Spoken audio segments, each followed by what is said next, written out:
So you shall speak all these words to them, but they will not listen to you. You shall call to them, but they will not answer you. And you shall say to them, this is the nation that did not obey the voice of Yahuwah their Elohah, did not accept discipline. Truth has perished. It's cut off from their lips. There will come a day very soon where those who speak the truth must be silenced at all costs. God saying to Satan, okay, you want to take me on? Fine. I'll give you 69. I'll take one. Give it your best shot. We truly are living in the last days. Many people don't know the difference between something real and something created to deceive them. Open your eyes.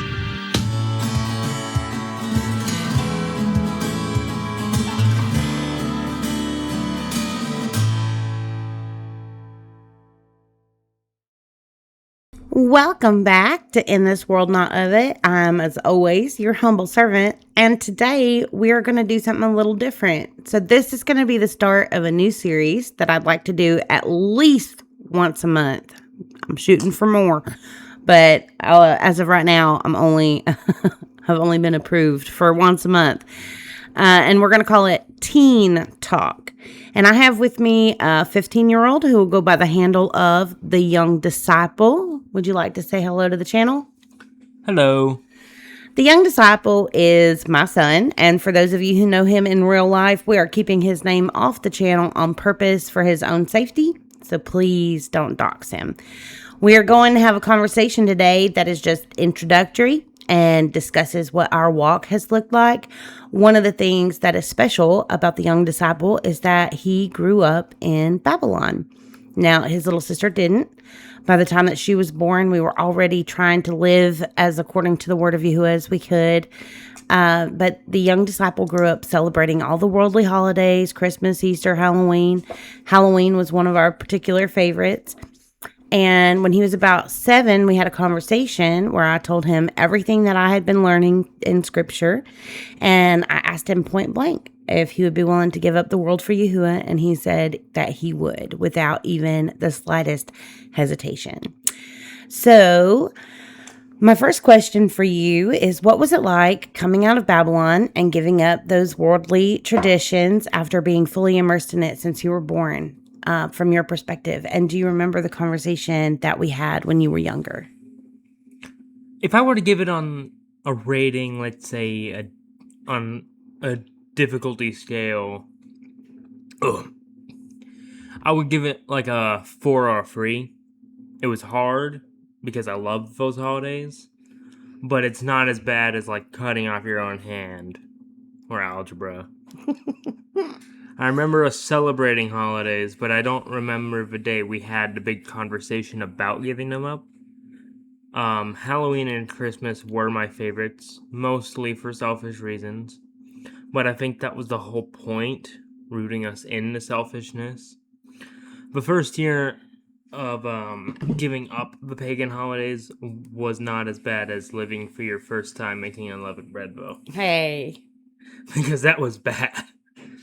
You didn't know how to make it yet, so I'll give you benefit of the doubt, but I think over time you've gotten far better at it, so now it's not as bad.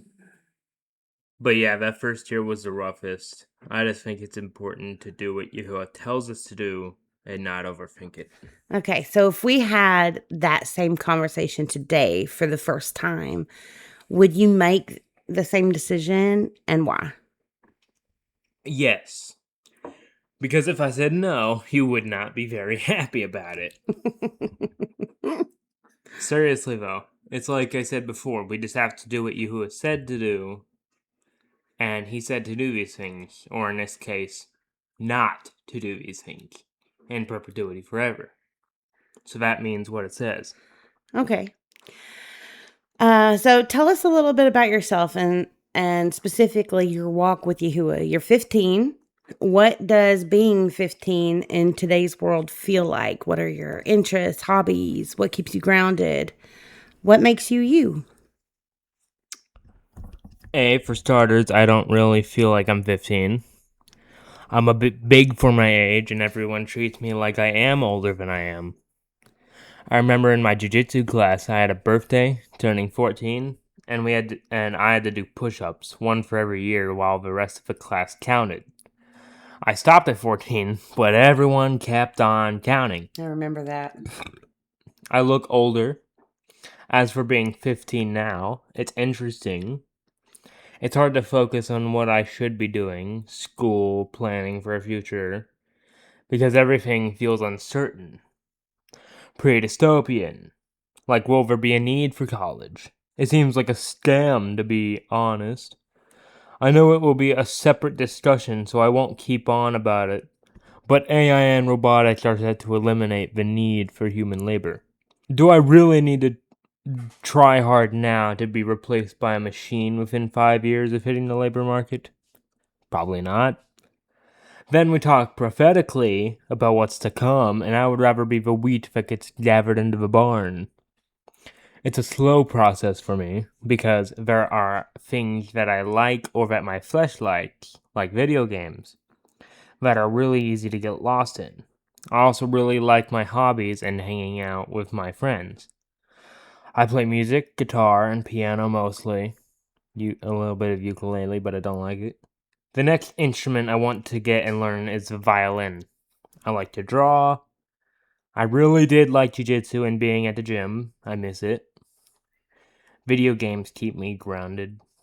Oh, no, not that grounded. Like stability. Oh! You mean like stable grounded. Yeah. Okay. Knowing I have a family that is there to be with me always, guide me when I'm guidable, and finance and support my hobbies and interests. My personal walk with Yahuwah isn't the greatest yet, and I want to change that. I rely on you and others to walk with me still. I am not walking my own walk. Yeah. So we're definitely not like other modern Christian families. We stick to the word, we celebrate the Sabbath and Yahuwah's Moedim, and we don't go to a traditional church. How do you feel about being separated and called out? Do you ever feel lonely? No. I don't really like or trust people. I'm an introvert. I have friends and we stay connected.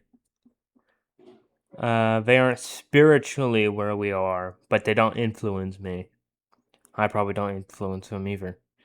But they know that I don't game on Sabbath and are accepting of it. I don't really think of being separated or called out on any given day. The worst part was the reactions of our extended family and how mean they were about it. I guess I should say he was about it. Some people cannot stand being confronted with something that challenges their beliefs, so you're trying to show him in a loving way, and him attacking you wasn't cool to witness at all. But that's on him. Yeah, I could see how that would be hard. So the main thing that got this family started in our faith journey was a situation that actually happened to you when you were young. Do you know what I'm talking about? Yep. Now, I know you were very little, but do you actually have memories from that night, or do you just have our retellings and recollections to draw from? Nope. I don't. I think I was too young. Possibly the fact that I was only 2 years old. And you don't get long-term memory storage until closer to 3 or 4. Yeah, I think it's 3. Are there any associated feelings when it gets brought up or mentioned? I know for me, when I was little, I had a very traumatic childhood, and so some things, they can trigger a physical response for me, even though I may not have a specific memory due to dissociation or age. But it's like my body remembers, and I get into a flight or fight response. Have you ever been triggered by anything that prompted a bodily reaction or anxiety in you because of the events that happened that night terrors, anything? I was scared of the dark until I was close to 11. Now I can walk through a shadow of death and fear no evil because Yahuwah is with me, and I know jiu-jitsu. Do you want to be the one that talks about it and tells the story? No, I think you tell a better story. Okay. So when the young disciple was around 3 years old, somewhere around there, we were living separately from his dad, because his dad was working out of town, and so he'd be gone for long stretches at a time, and it was just me and the young disciple at home. And I was in school, and I was finishing up my senior dissertation, and so usually my laptop was always with me, and he would sleep in the bed with me. And when he had fallen asleep, I'd pull my laptop out and I'd work a little bit before I fell asleep. And then I would just leave the laptop right next to my bed. So one night, in the middle of the night, he wakes up absolutely terrified. And, you know, he was smart for his age, but he had a very limited but growing vocabulary. And, you know, he said things like helicopter for helicopter, and he called my laptop my crack top, and pillow and janket. Just, you know, he was learning lots of words, but he didn't have a fully developed vocabulary. And so he wakes me up in a panic, and he tells me, "Mommy, there's a bad man in our room." And I'm not gonna lie, the light switch was across the room, meant I would have to get up out of the bed to get to it. And so I just grabbed my laptop and I flipped it open so that the screen would illuminate the room. And I didn't see anything. So that gave me enough courage to get up and go flip the light on. And when I flipped the light on, we had a dog named Caliber, and he was laying on the edge of the bed, and he stood up and he looked at a corner of my bedroom, and the hair on the back of his neck stood up, and he bared his fangs, and he was growling at something that was in that room that I couldn't see. So between the young disciple telling me there was a bad man in there and the way that my dog was behaving, I grabbed him up, the young disciple up, and we put as much distance between us and that bedroom as we possibly could. We went downstairs to the lower level, and I kept calling my dog, but he would not take his eyes off of whatever was upstairs. He backed down the stairs. It's like a L-shaped staircase.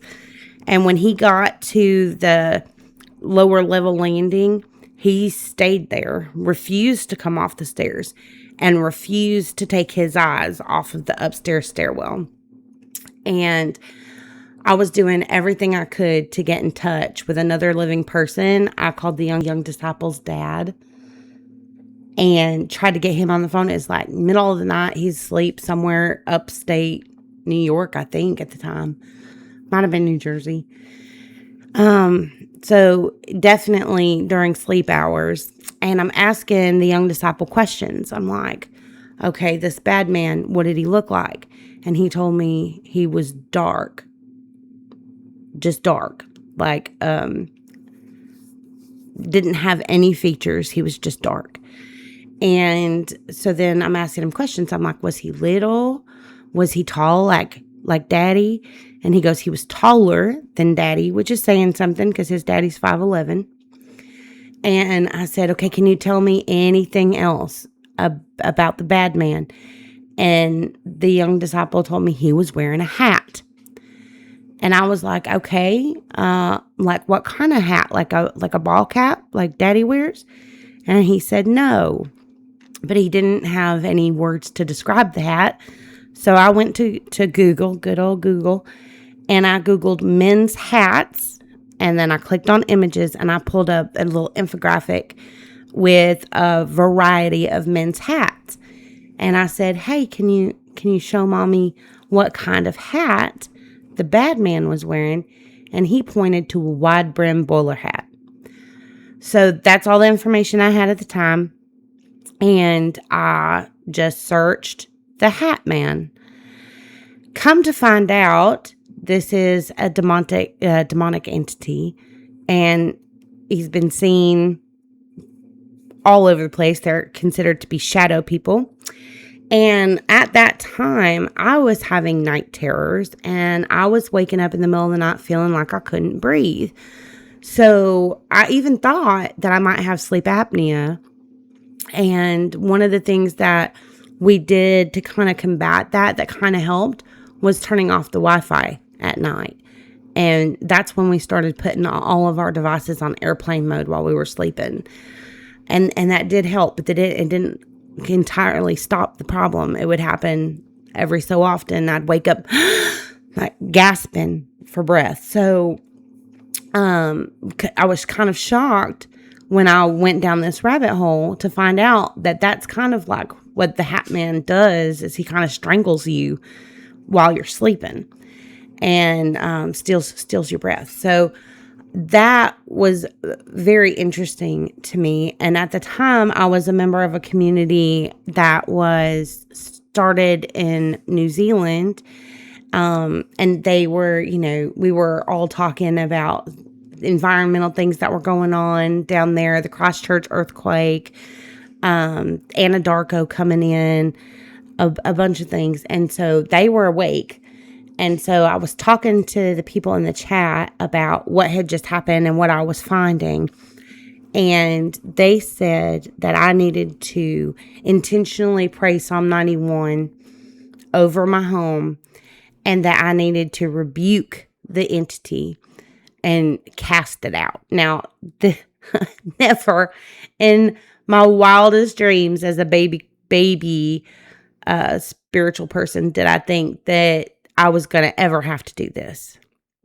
But I did. I got my Bible out. I read Psalm 91 with all the intention I could muster. I prayed over the home, and I asked for this thing. I asked the God of Abraham, Isaac, and Jacob to cast out whatever was in my home. And when I did that, it was like my dog relaxed. He finally got off the staircase and he came into the living room with us, and he sat on the couch with us. And at this point, the young disciple had already fallen back to sleep and was resting comfortably. And after that day, I no longer woke up with the night terrors. But the important thing about that day was that it showed me that the darkness and the demonic were real. And that if they were real and not just an imaginary boogeyman, that then Yahuwah was real. Now, I didn't know him as Yahuwah back then. I called specifically on the God of Abraham, Isaac, and Jacob. And it would be years later when he would reveal his name to me. But that was what started our walk as a family. I got super into scripture after that, because the scripture was what had saved me in that moment. I was absolutely terrified. I can't even describe how terrified I was. I had goosebumps. It was definitely a culture shock. So would I be correct in stating that you haven't ever seen or had any other encounters with anything else since that night? Yes, you would be correct. Very good, Mom. Oh my gosh. Okay, so because of that, Psalm 91 is one of my favorite Bible verses. What's your favorite Bible verse and why? Talk to me about it. 1 Thessalonians 5:11. Rejoice always. Is it your favorite because it's short? Yes. Yes, it is. So how do you reconcile your favorite verse coming from Paul? What are your thoughts on Paul as a whole? I think that Paul gets a lot of stuff wrong. Almost everything. Basically everything. But not this one. Because I feel like a lot of us have stopped rejoicing. I could see that. So one of the things that I used to have you do every night was recite Psalm 91 and Psalm 23 over the home. And up until the point where you had them memorized. So which one of those is your favorite and why? Psalm 23. because it's shorter and more joyful than Psalm 91. 91 reminds you of the terrors in a way. 23 focuses on the rest. Okay. So what is the main message that Psalm 91 is giving to those who trust in Yahuwah, even during the time of Jacob's trouble and even in the terrors of the night? That if you walk with him, you will be saved, cherished, and protected. Yeah. Okay. So I'm your mom, and I'm trying to raise you in the way that you should go. But I also did that with music and television and trying to keep things PG-13. And yet, as a 15-year-old, you have managed to develop your own thoughts and your own tastes when it comes to music and shows. So do you see yourself growing up and turning atheist or agnostic, or do you think that you have a pretty solid foundation built on the rock? You think I'm going to turn to atheist? Hell no. I have seen too much. My walk may not be the strongest yet, but I have seen him work on you. So when you say you've seen him work on me, would you consider the fact that you've kind of had a front row seat to me asking Yahuwah specific questions and then watching him give me the answers in real time that not only addresses the specific question, but also ends up making perfect sense? Do you think of that as like evidence for you that Yahuwah is real and that he listens to and answers his people? Yeah. Yeah. Out of all the discussions that you've seen me have with him and all the requests for answers that you've seen, which one is the one that sticks out the most in your mind or that spoke to you the most? Isaiah 26:20. It was during the start of COVID when everyone is panicking and you asked him what we should do. And he gave you the passage from Isaiah. Come, my people, enter your chambers and shut your doors behind you. Hide yourselves for a little while until the fury has passed by. I think we knew at that point that we just had to write it out, but it would end. That was a good one. The other two that resonate with me are the Jesus one and the Africa one. Do you remember those? One of them. Yeah. Do you remember what his response to me was on the "Is Africa your land?" question? Yeah. All the land is mine. Yeah, it didn't get any clearer than that, did it? All the land is mine. Okay, so do you say that you were really only going to let me do this once a month? Mm-hmm. Once a month. No more, nothing less.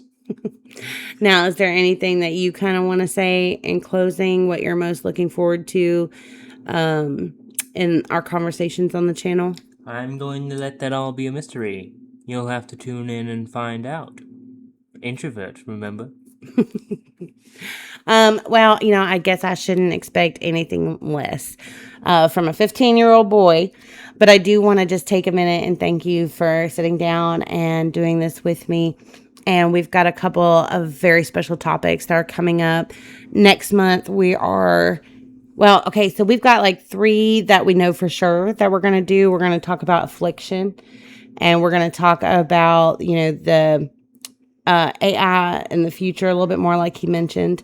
And we're going to talk about the flesh and lust and battling